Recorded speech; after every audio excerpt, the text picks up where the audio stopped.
Damn, that's a pig. I'd have never found this thing. I'm very grateful, man. Thank you. Searching for a deer with a tracking hound. Over the river and through the woods, across the field, this dog is good. Found a little blood and two wound beds, tracking hounds telling me this deer is dead.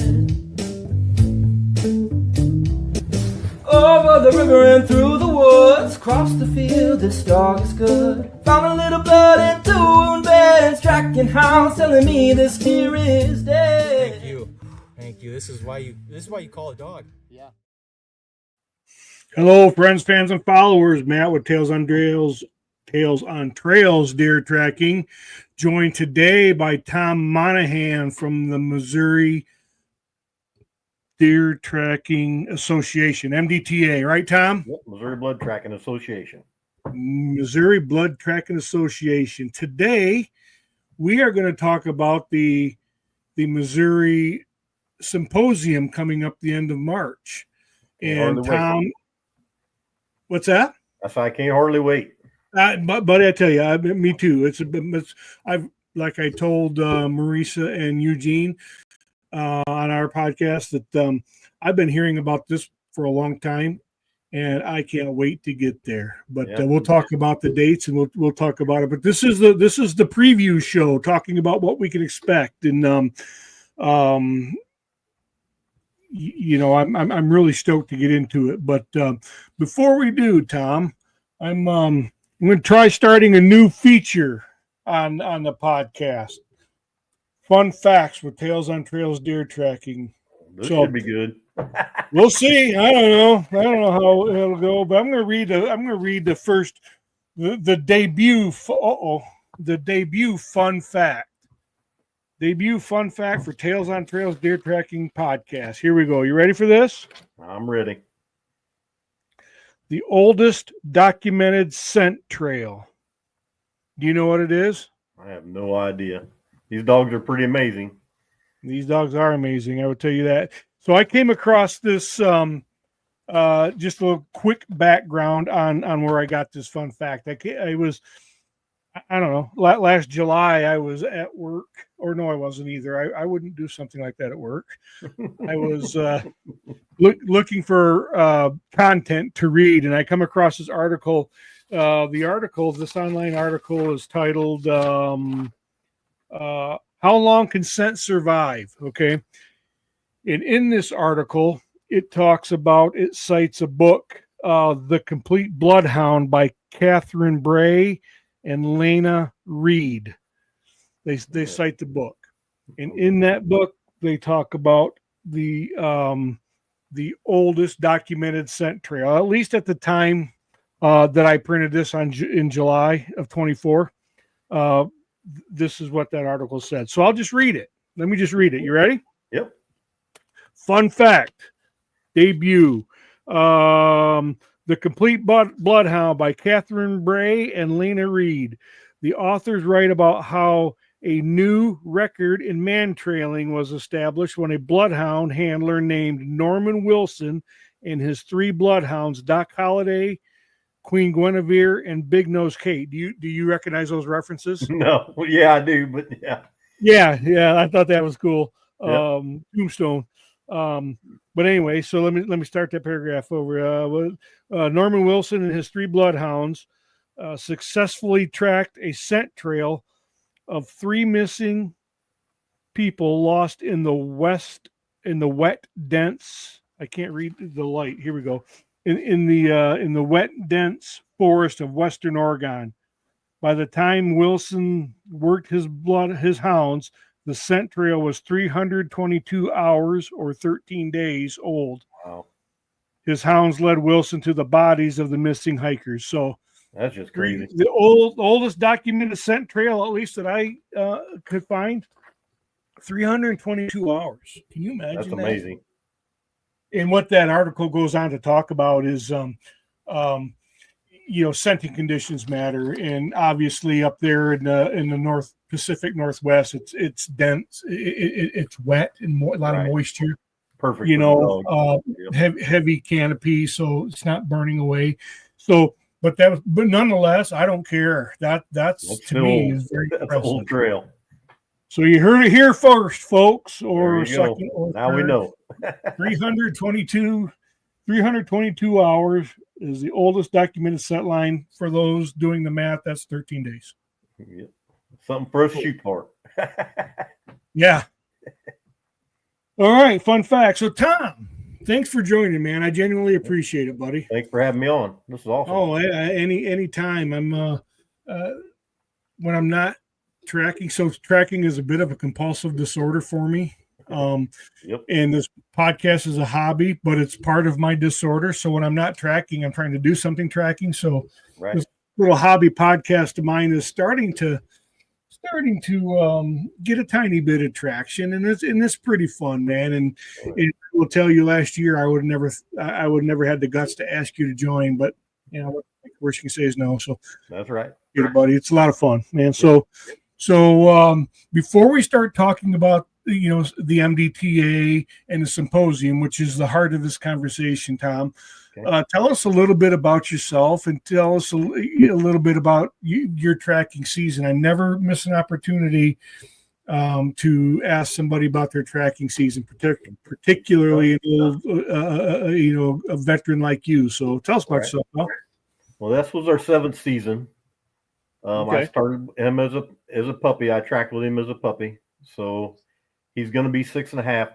Well, he was 6.5 now, really. So he's going to be 7 here in June. So okay. We started out fairly slow, like everybody does, and just like you said, it became an addiction. So we just kept getting more and more and more, and yeah, we both progressed. Really, he taught me how to progress. yes, I get it. So he really helped me become a tracker. So he is definitely the heart and soul of this team. So what's his name? Bear. What breed? He is a Labrador Retriever. Oh. Weighs about 85 pounds. He gets up to 90 in the off season a little bit. I overfeed him some. Yeah, During the season, he's about 85 pounds. Yeah, so that's right where my bloodhound is too. She's 3 years old and 85 pounds. So anyway, we started out Bear, really fast as a puppy, and then he's definitely, I've learned how to slow him down, and we've slowed down to a good pace now. Yeah, I'm sure some of that is just maturity too, and some of it's maturity, and a lot of it's training. Though training, you can definitely train a lot of them. Yes,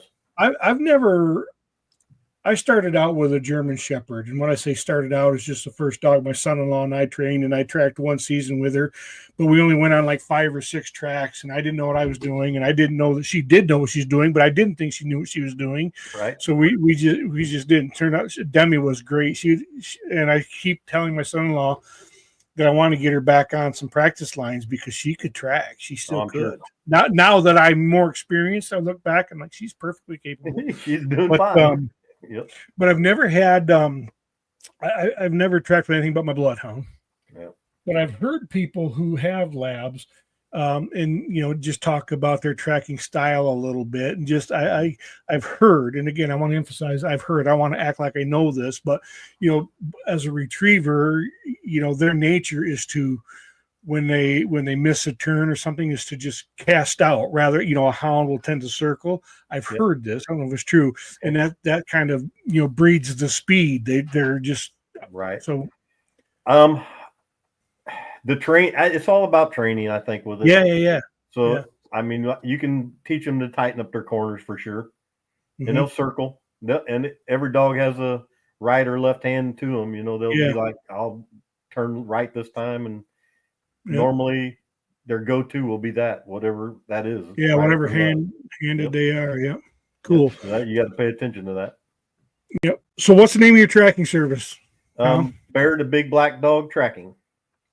And you have a Facebook page? Yes, I do. Bear the Big Black Dog Tracking. I'll be looking that one up. So okay, so I interrupted you, buddy. Go ahead and. That's okay.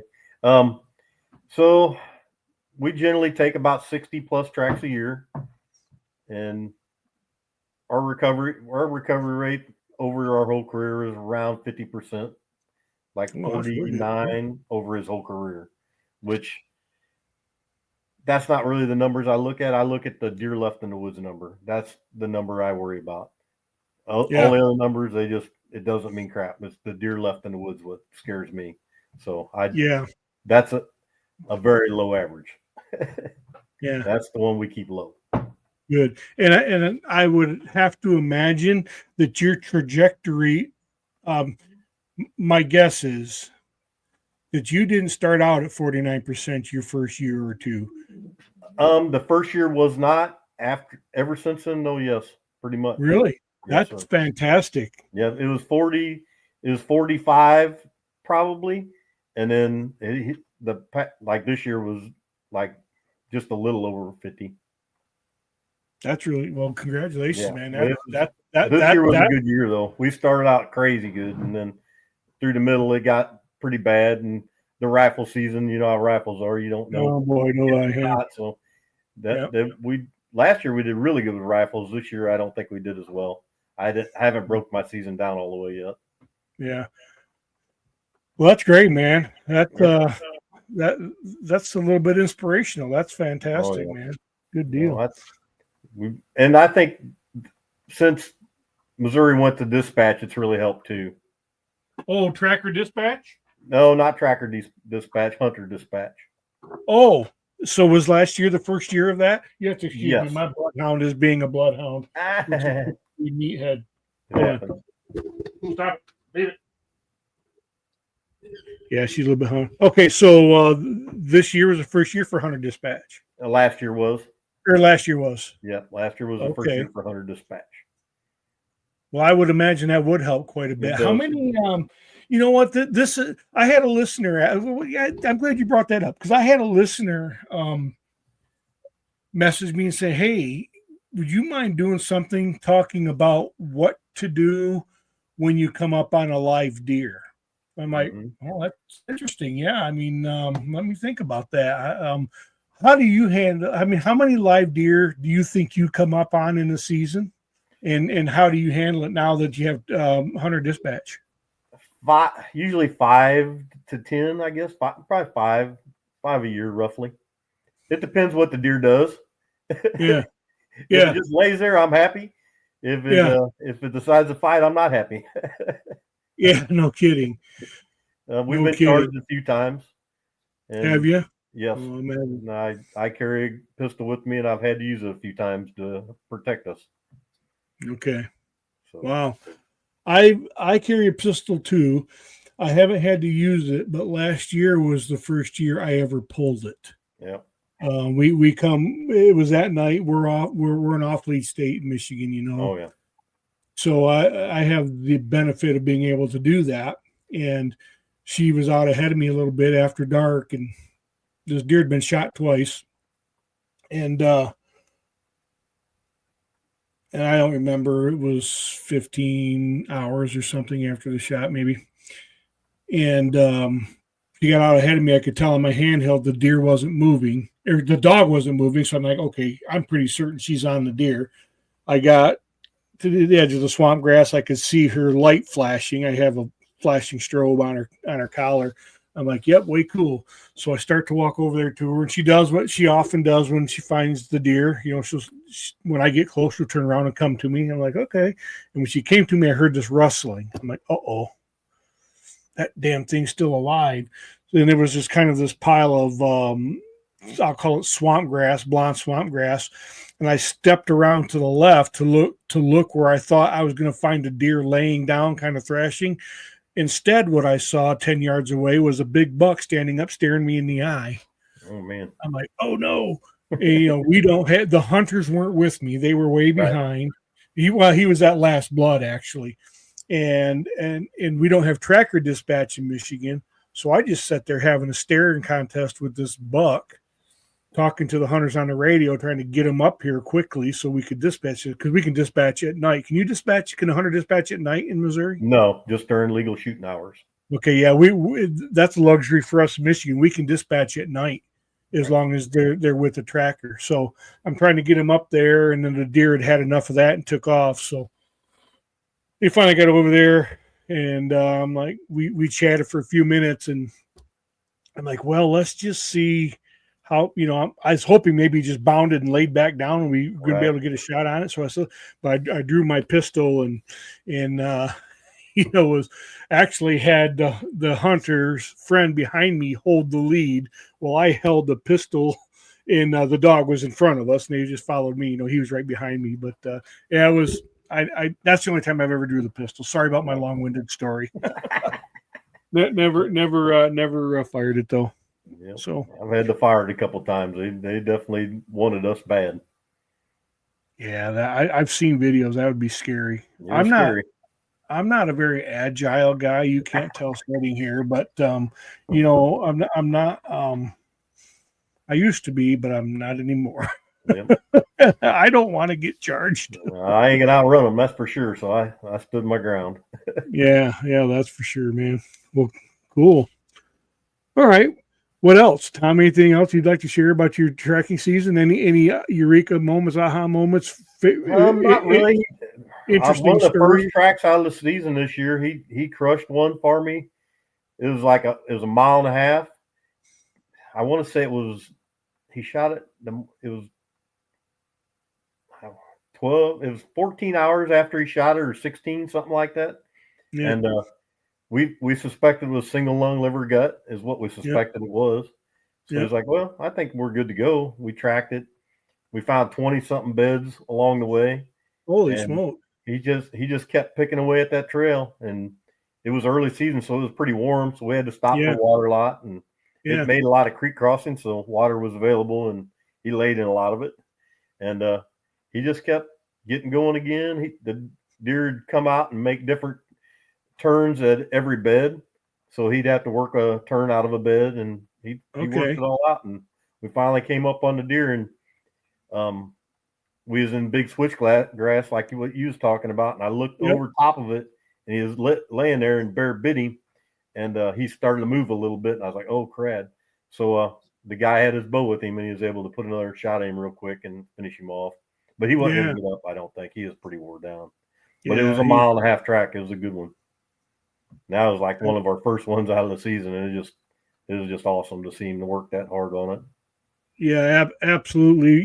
One of our early season tracks too was just about 2 miles of ground covered, but a lot of that was super tight circle. And it was, not as bad as you guys had down there because it's just hotter in Missouri by nature, but it was early season. It was fairly warm. It was super dry, and she just worked in circles. And at no point did I ever question whether she was on the right deer. It was awesome. Yep. Now, as the crow flies, it was far less than 2 miles, but we put 2 miles in our boots. Right. This was like a mile and a quarter straight line. Wow.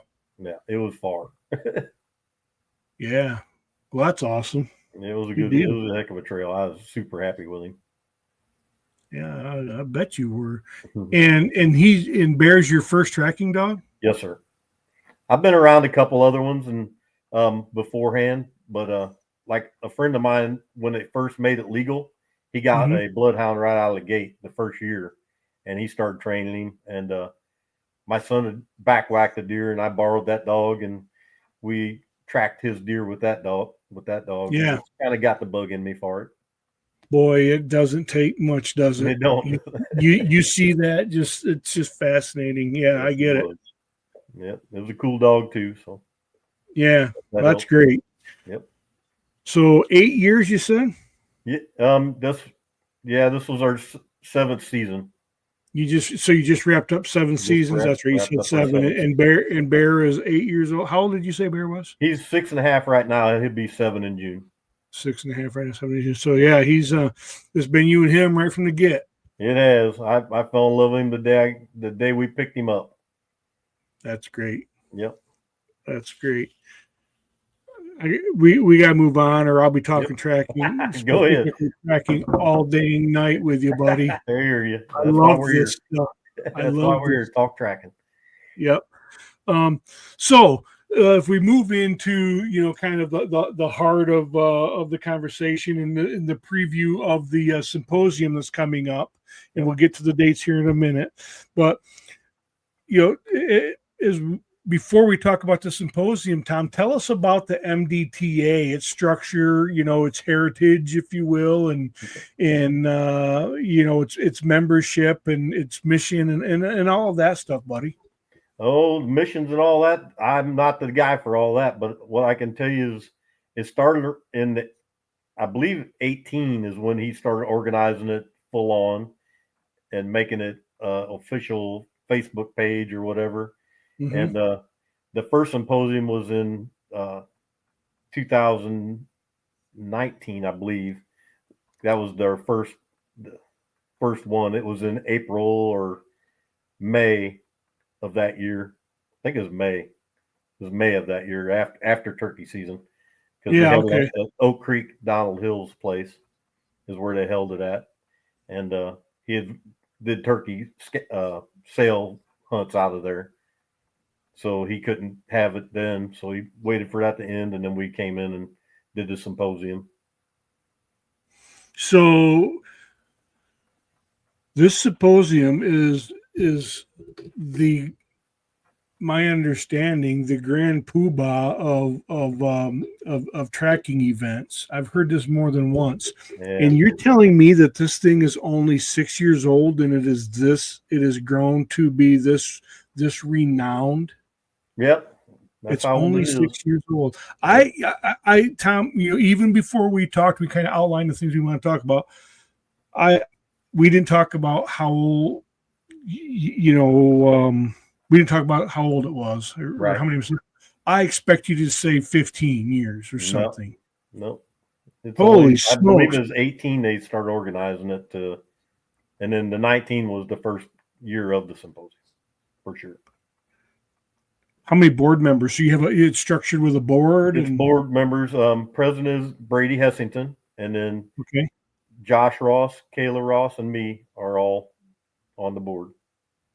Okay. Yep. You, Josh, Kayla, and then Brady is the president. The president. Yep. Well, that's great. How many members do the MDTA have? Roughly. You put me on the spot.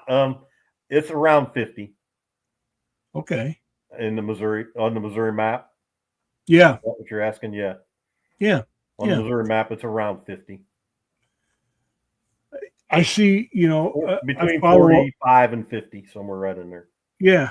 I follow a lot of Missouri trackers from my tracking, my personal Facebook page and my tracking page a lot. And a lot of them I didn't realize were from Missouri until, I started talking about, I started paying attention more when the symposium thing came up and I registered. And so you've got some good teams in Missouri. Oh, yeah. There's a really good mentorship programs we got in place. Everybody, we pretty much want you to mentor. If you're going to track for us, we want you to be a good mentor to other people too. That's interesting. I like that. Tell us about it, Tom. Tell us about the mentorship program. Well, we just want them to, if you're going to track and we give you everything we can give you, and we expect you to give it back to somebody else. That's all. That's how I got it. I got it from somebody else, and I pass it forward to everybody I can. Are new members assigned and mentor formally, or is the mentorship just more of a philosophy that everybody tries to support everybody? Yeah, for sure. Yeah. And I will tell you, that's the great thing about the organized networks like that. You get the like-minded people that want to see everybody else be successful.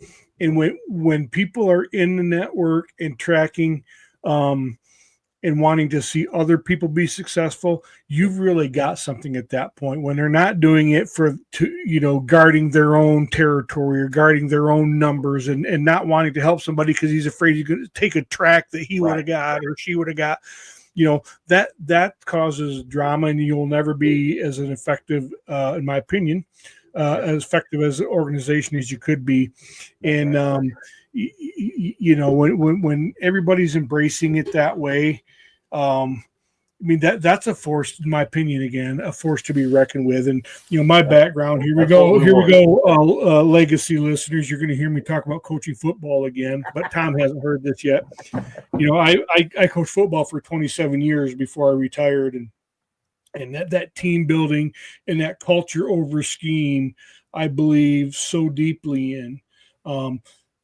You know, to be successful, you need, you know, culture over scheme, and I relate what you're talking about with that mentorship, and just everybody embracing everybody, and everybody wanting everybody else to be successful is that culture. That's it. You know, it doesn't matter if you're tracking off lead with a Bavarian or on lead with a Tekel. We don't care what kind of dog you got. We try and help you the best we can with whatever you got.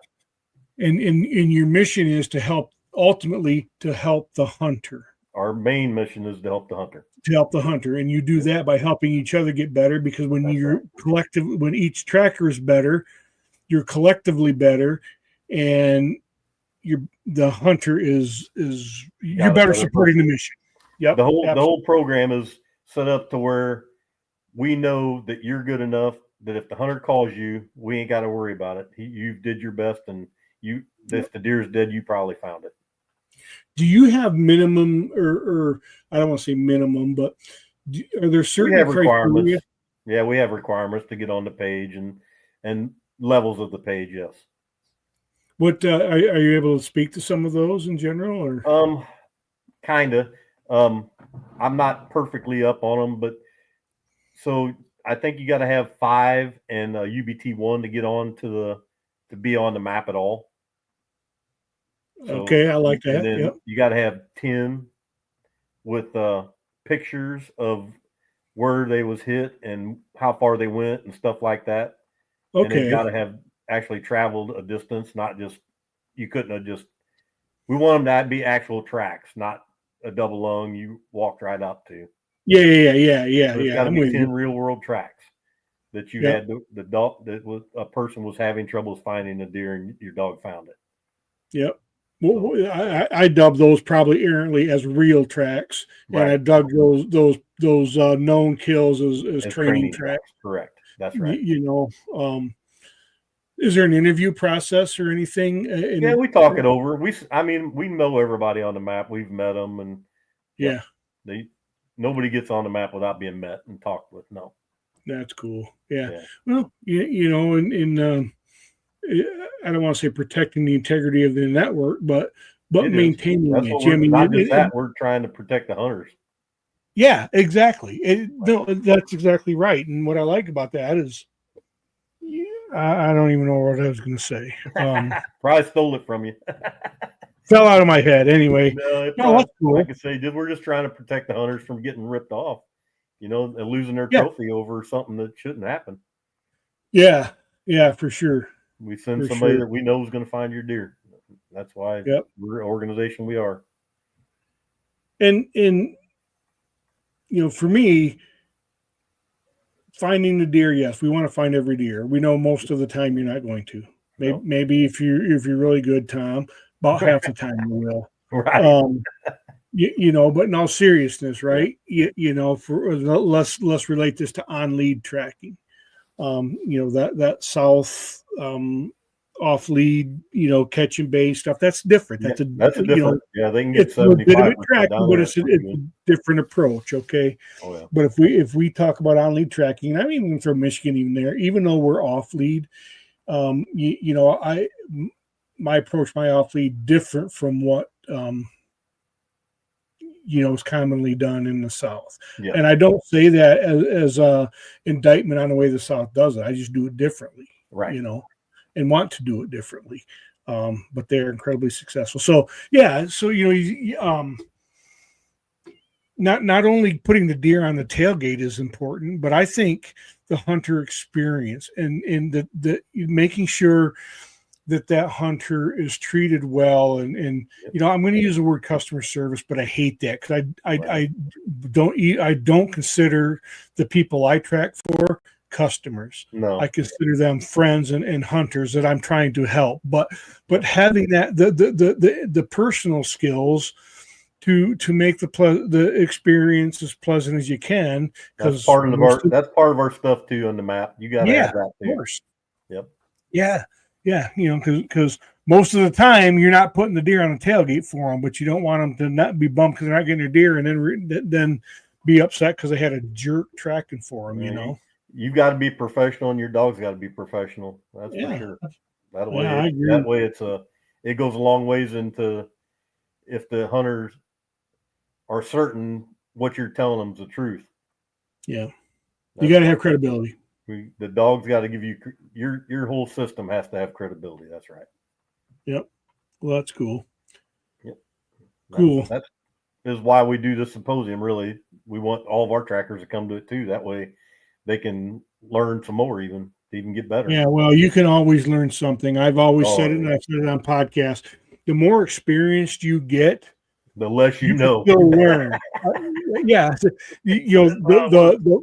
The morsels you learn might be smaller, and the gaps between them might be bigger, but there's still stuff out there. You can learn something in a minute that yeah. So, and I hope to leave there with my brain melted. You will. All of the stuff that and I really hope so, man. I can't wait. But what a perfect segue now, Tom, to talk specifically about the symposium. So we already know that it's only 6 years old, right? And it's the mecca of events, as I've come to understand. It's one of them, and there's a lot of good ones across the country now, for sure, too. Oh, sure, yeah. Your neighbors there in Illinois, theirs is great. I'm going to that one too. Year. You know, I Oklahoma. I want to go to that one someday. It's awesome one too. It's awesome. That's really good. You know, so there are good events. Absolutely, yep, all of them are good. I've been to a lot of them, and everyone I've been to has been awesome, and learned something at everyone. Yep. Tom, you're a judge. You're a UBT judge too, yes, sir. Right? Yep. Yeah. We didn't talk about that. I finally became a judge last year, about mid-year. Okay. Yep. Okay. So cool. How long did you apprentice? Since 20. Okay. So I apprenticed 4 years or whatever, 4 or 5 years there. I got to tell you, after talking with Marisa in Eugene, that's appealing. I think it'd be a lot of fun to be a judge. I'm going to really enjoy being behind so many other dogs, for sure, and all the other breeds. Yeah. Yep, for sure. It's a good time. We'll see if I do it or not. You know, I don't think Michigan doesn't need any more judges, you know, but I like it from that very kind of a selfish perspective to get that experience and exposure of other trackers, other accomplished judges and trackers, and other dogs. Yeah. You know, that's fascinating to me. I think I would love that. I mean, just get you a small group of people together and go behind their dogs. It's amazing what you see an extra 30 feet back. Yeah. Oh yeah. Yep. Cool. Okay, so let's talk about the symposium. You know, so we know it's 6 years old, and what me, new guy, never been there before. What can I expect? We set it up as a beginners class and a advanced class. So sometimes you'll be together, but other times we'll be apart. And the advanced will learn. We've been really working hard to try and help the advanced figure out things that they need to work on. Just like they did you, they call everybody and try and figure out what you need to work on, so we can kind of cater this to the people that's actually coming. That's why we're calling people to do that. Cater this event right to the people that are coming. So that right there just speaks volumes. You're trying to personalize this event. The whole event, that's right. The best you can to, how many are registered? 80 right people are registered right now. 80? 80, yes. We haven't talked about when the event is. What are the dates? It is March 28th through the 30th. So it's 28th through that. Yeah, Friday, Saturday, Sunday. Yeah. Sunday is testing only, probably? Or testing only on Sunday. There's going to be a few tests on Thursday as well. Yeah. But the point is, you have 80 people registered on January 31st, right? For an event that's March. What the heck did you say? End of March, right? It's almost April. Yeah. How many did you have last year? Do you remember? Roughly? I think 70 in the 75 mark, I think, is what we had last year. So you've already exceeded last year's numbers, it appears, and you've got couple months to go yet. Right. It's going to be pretty big this year, I believe. Yeah. So you said I got the phone call. You're right. Josh called me and so I had to. His question was, he's trying to figure out what group's right for me. Right. Beginner or advanced. If you hadn't come before, I mean, I wish they'd put you in beginner just if you haven't come before, because some of the stuff in the beginner is just, I heard basically that beginning stuff for 3 years, and every year I learned something, even that I wasn't prepared to learn the first year or the second year. I just kept learning from it, just getting more out of it. So okay, so there you go. So if you are a tracker listening and wondering if you should go to the event, even at the beginner level, there's something for everybody. Oh, yeah. Even you as a multiple years at the beginning level class, and you were picking something up every time. Yep. I will tell you, I just based on, I think he said he's going to put me in the second level class, whatever. Advanced, They call it advanced. I don't know. Just because of the number of tracks and stuff that I've done, right. But I'm happy either way. I'm not. You put me wherever you think I should be, because I'm there to. That ain't my job. That's Josh's job. No. Yeah, Josh, put me where you want, man. I don't care. I'm going. Doesn't matter. It's not going to change a dang thing for me because I'm going to learn. Right. But the question he asked me, he caught me flat-footed, was that personalized question, and I didn't realize that you called everybody. Yeah. So to me that's fantastic.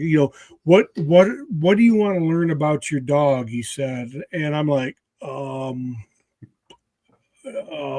call me flat-footed, dude. I'm not. Because I've learned so much just about it last year, and tracking off lead, you learn a ton. You learn a ton on lead, and then when I went off, I could learn even more. I'm like, I don't, and I'm still noodling on it. I got to text him, but I think the thing that I just keep coming back to is, just identifying when she's on a hot line. Although I think right. I don't know. Right. I don't know what to say, and I feel bad because I know there's a bazillion things I need to learn about my dog, but I don't know what they are. Right. I don't know what I don't know. And right? Exactly. And then some of it you can't put into words. So you're looking at that dog and it's doing its thing, and you're like, it's doing what it normally does, but you don't know how to put it into words or what it's doing that it's showing you, but you've seen it before. Yeah. Well, either way, he could throw my name in a hat and assign me to the judge or the senior tracker, right. And I'm going to learn something. There's zero question about it, So I you'll get answers. There's going to be enough people. There's enough people there that have enough experience at this. They will have an answer for you there. Yeah. Any question you ask. Oh yeah. Do you know what the speaker lineup looks like in the topics?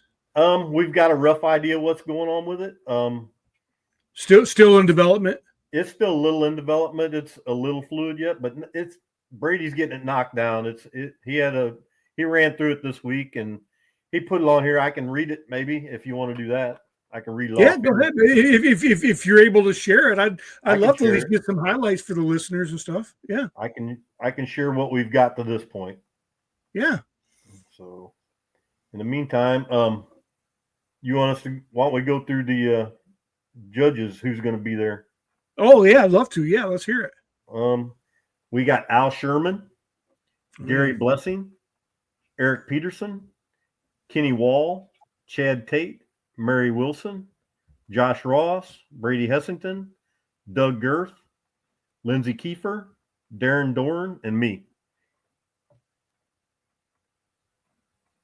It's going to be the judges at the event. 12, unless I missed one. Those are the judges. Yeah, Darren did my UBT2 in Michigan last year. Oh, awesome! Yeah, you'll see him there. If he does, he come by and ride with him. Yeah, no, yeah. Hey, there, make a north turn, South Michigan, and come get me. Okay, here I'm not going to give you everything because I want to keep some stuff secret. But no, No, yeah. Don't give up any surprises, or if there's anything you're uncertain about, Tom. I'm not right. looking to do that. It'd be whatever you're willing and able to share.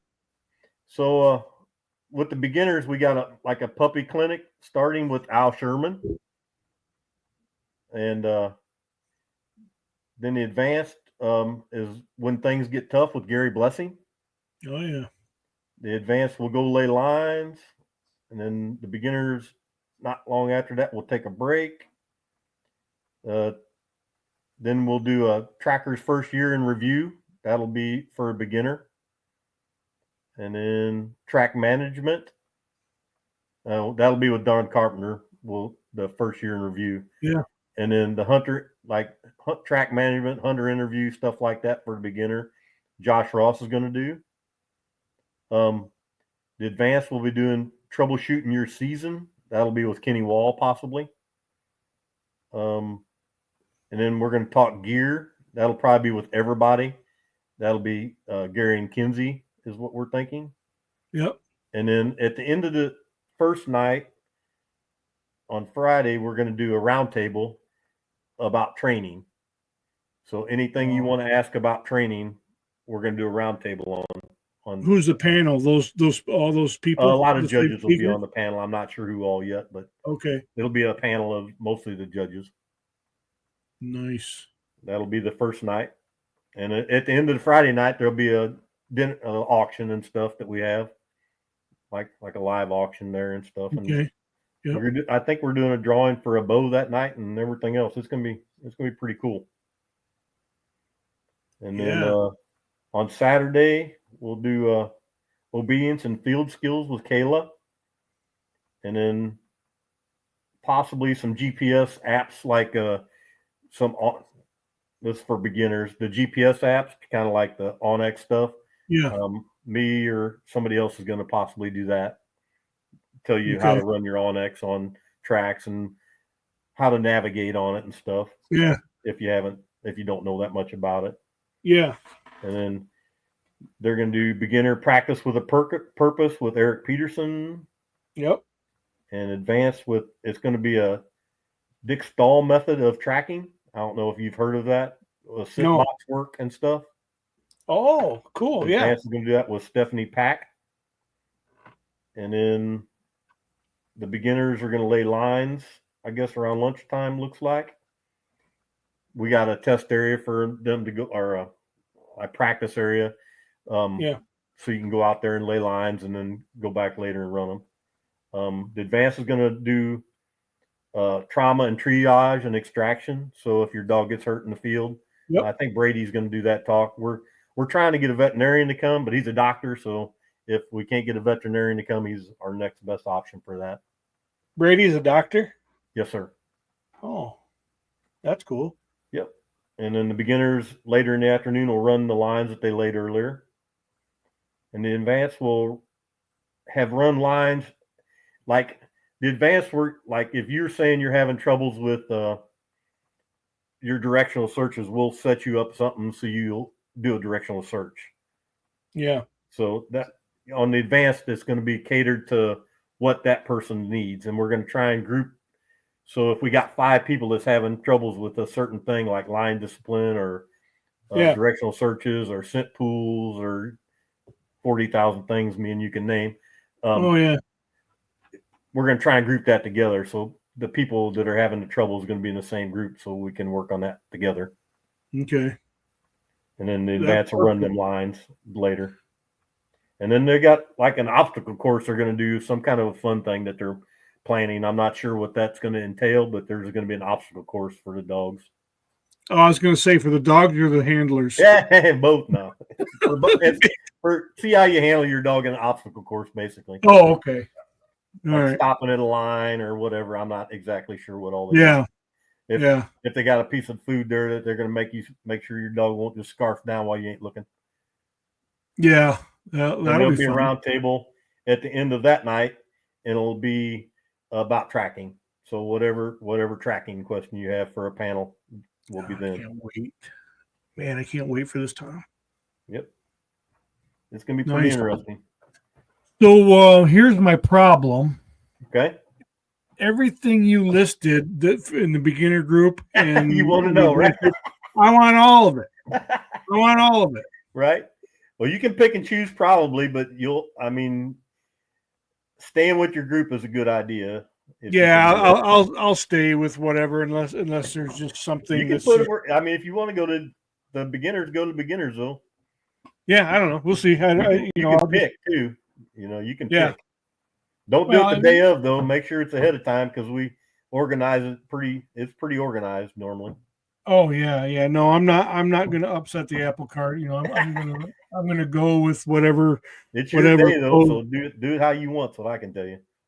Yeah, no, I appreciate that. That's fun, but there's great stuff on both. I mean, I want it all. Like we were talking about earlier, that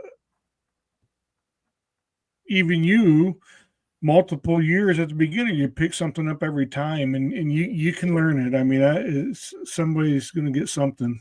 Yep, I've heard some of these guys speak 6 times over the same subject, and every time I learn something new what they're talking about. Well, what I told Josh is, look, I'm fine if you want to put me in advance. That's cool, because if I get over my head, I know how to ask questions. Right.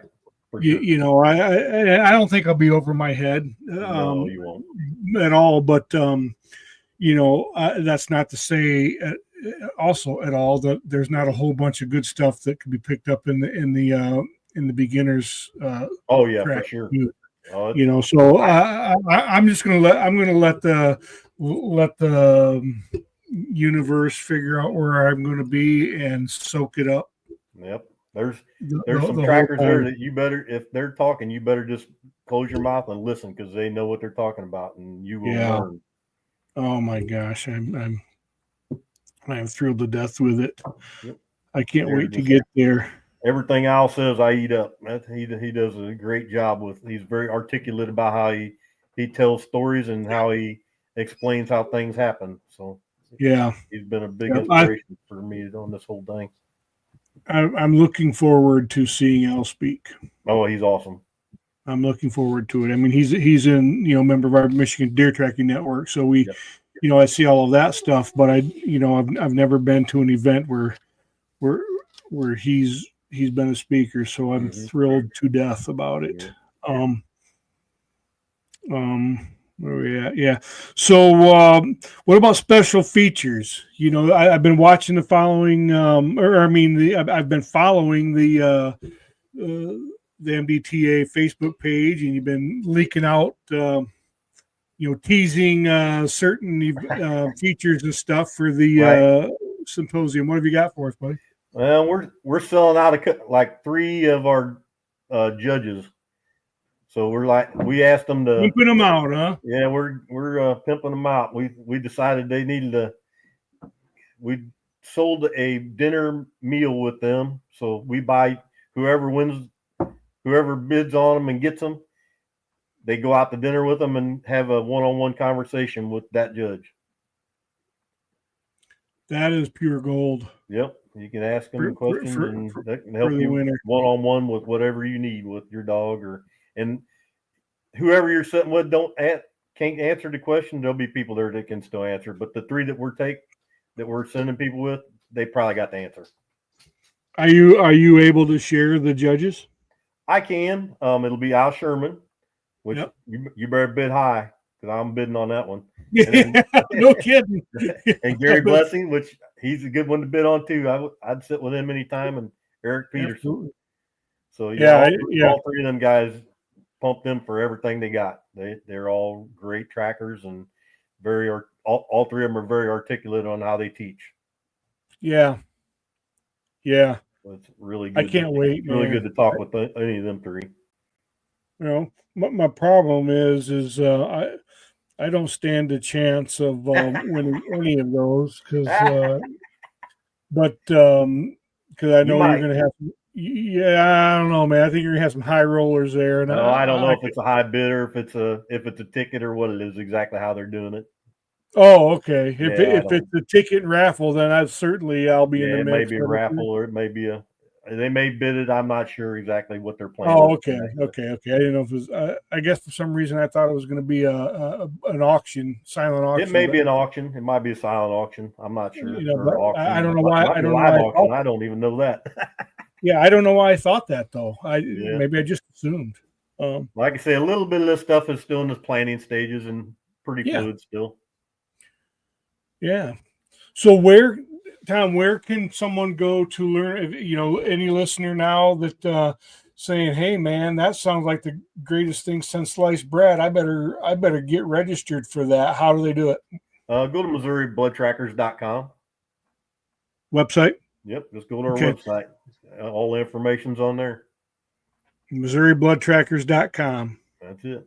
Click on that, That- and it'll send you right through it and answer the questions and submit it, and they'll send you a whatever they call it on the, I guess, a receipt on it, and Yep. then you pay it through. We did PayPal last year, and they wouldn't let our money go, so we ended up having to switch to what do you call that card thing that you? I can't remember, I can't but I'm remember. registered. And I got my confirmation. I think the minute I saw it come out on Facebook, the registration was open. I'm like, okay, let me pour my coffee. Pour my coffee. Let's sit down and answer these questions. Yep. Snap that sucker out, and then the next day I got my hotel room. I am primed and ready to roll, my man. The reason we do a lot of the reason we try to raise money for this is so we can promote the page more. That's the whole reason we do is the only reason we try and make money is to promote the page more. Like we spent a lot of money this year on advertising the page, and then Mark Manacci spent a lot of time upgrading all of our Google search stuff. He built the whole Missouri Blood Trackers page over again this year. You know what, Mark? Mark is the one who texted me and said, "Hey, registrations," or he sent me the dates when you guys sent out. He listens to the podcast, I guess. Yeah. He says, "Hey, I've heard you mention podcasts." So yeah, that don't surprise me at all. Yeah, so he sent me the note saying, "Hey, he saved the date, man. Here it is," and which was super cool. And I did, man. I really wasn't sure if I was going to go until Mark sent me that note, and I'm like, "All right, hell, awesome." Yeah. I locked it. I mean, registration wasn't open, but I was watching it, man. So that's awesome. I think planning starts I think we started in mid-December. We started planning this already. Every year we start in December. I would imagine you'd have to. I mean, that's mid-December for a weekly Facebook Live talking. We have a Zoom meeting every Thursday. Oh, wow. Yep. Well, there's a reason it's the success that it is. You don't just throw something together and have it grow to what apparently this has grown to in 6 years. Yeah, I bet it started out 30 people at the first one, and that's not terrible. No, it wasn't bad. It was a first awesome event setting. That place is beautiful, and it wouldn't bother me at all to have it there again sometime. I'd love it. Yeah. It was beautiful sitting there. I got to tell you, Tom, I appreciate you coming on. This has been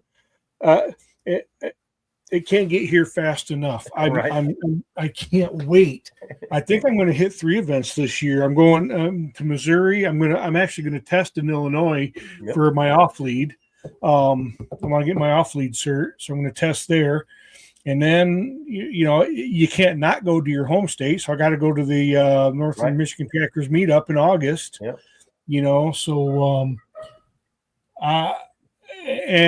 I would go to more if I could, I'm doing 4 or 5. I'm doing ours, Mississippi's, Illinois, and then I'm doing your guys' Michigan one. Oh, are you coming to Michigan? Yep. I'm going to be coming to Michigan too.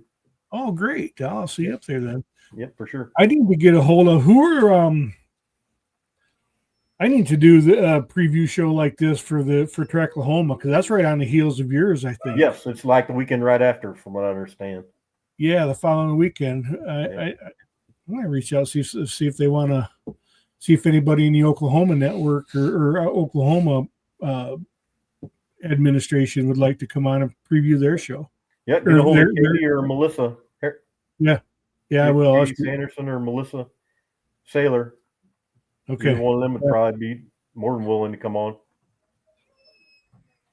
I don't know if Katie'd be more than willing. I had to put her in a headlock to get her to come on and do.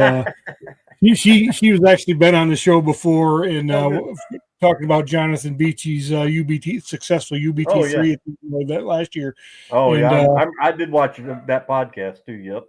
Oh, did you? Yeah. Yep. So I had to really work her to get her to come on. So, but I'll reach out to her because it'd be fun. See if they want to. Yeah, I'm sure she'd want to promote it some for sure. I think it'd be fun. You know, I don't know how reaching my little podcast is, but people like listen. Get 2-3 people out of it, you did good. Yeah, people listen. Well, cool. And like I say, it just helps. It helps the trackers to come to these events for sure. If they come to these events, they're going to learn. It'll go a long ways in your season. You'll be stumped on something, and you'll be like, "Oh yeah, I remember they talked about that at Symposium," and you'll work your way out of it. Well, and like everybody has also said, not only will you get something from the topics, we got to wrap it up here. Not only will you get something from the topics and the speakers, you'll get something from the connections you made, the side conversations, that campfire discussion. You know, you'll make a connection to somebody you can call, say, "Hey, remember you were talking about this?" You know, and all of that networking, I think is invaluable. It is. That's the main thing. Yes, that's right. Yep. So, well, I tell you what, buddy, we're up against it here. Yes, I can't thank you enough for coming on, Tom. No problem. I appreciate the invite. Yeah, and who knows? Maybe we'll see what happens. Maybe we'll do an after action review, and we did the preview show. Maybe we'll do the aftermath. The aftermath. Yeah, the wake of destruction of the Missouri Symposium. So right. Cool. Well, Tom, I appreciate it, man. I look forward to meeting you in March, and good luck with the planning. If there's anything that comes up that you think is noteworthy, a new development, reach out to me, man. If we can come back on and talk about it if you want to, or Brady or Josh or Kayla or any of those people, you guys are always welcome. Just shoot me a note and we'll work it out. So, Tom, I appreciate it, buddy. We're going to sign off from here, guys. More of the good, less the bad. We'll talk to you soon. Talk to you soon. It's a tracking hound, cool fall morning with dew on the ground. We done found the deer with a tracking hound. We done found the deer with a tracking hound.